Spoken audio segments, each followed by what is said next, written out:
Welcome back. We're getting a live look out from the Scarlet Pearl this evening. Believe it or not, we are only about 15 minutes away from sunset this evening. So if you are wanting to go see a nice sunset, clear skies continuing throughout this evening, definitely a nice night to do so. Temperature wise, we are starting to cool down as well from our high temperatures, sitting at 83 currently, and dew points are at 53. So it's not feeling as humid out there. We are going to keep those lower dew points around for the next couple of days, at least until about Thursday or Friday. So far, our Mississippi Power radar has been dry this afternoon. No surprise there, especially since we haven't had any clouds out there. Wouldn't expect to see any rain either. And current temperatures, like I mentioned, have started cooling down. Poplarville already at 79 this evening, Pascagoula at 78, and elsewhere we are looking at low to mid 80s. I'm thinking our sensor in Ocean Springs is off just a touch at 88 because everywhere else has cooled down so nicely already. Now we should cool into the low 60s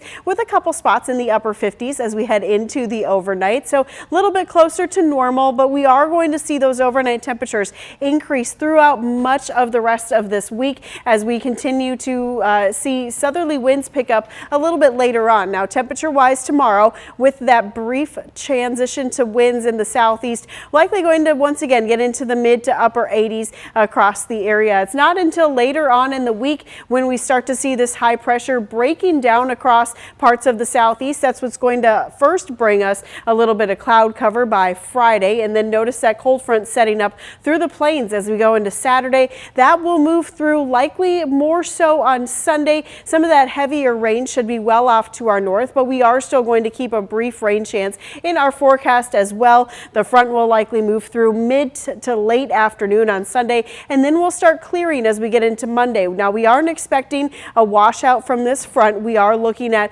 more so about 1/4 of an inch to 1/2 an inch of rain across the area. So unfortunately not doing a whole lot for our drought conditions. As of September 1st, we are down about 4 inches of rain here in Gulfport. So we definitely need the rain out there because even after that front comes through, all it's going to do is just dry us out as we go into the next week. So until then, we are looking at temperatures in the mid 80s across much of the area. We should drop into the lower 80s or even the upper 70s by the weekend as we get a little bit more cloud cover and that rain chance. Once the cold front comes through, temperature wise, we'll have to continue to watch as some models are suggesting a little bit of a stronger front and others are still suggesting a little bit weaker. So we'll continue to change, or at least keep an eye on those temperatures going through the next couple of days, but we're definitely looking at a little bit of a temperature swing by the early part of next week.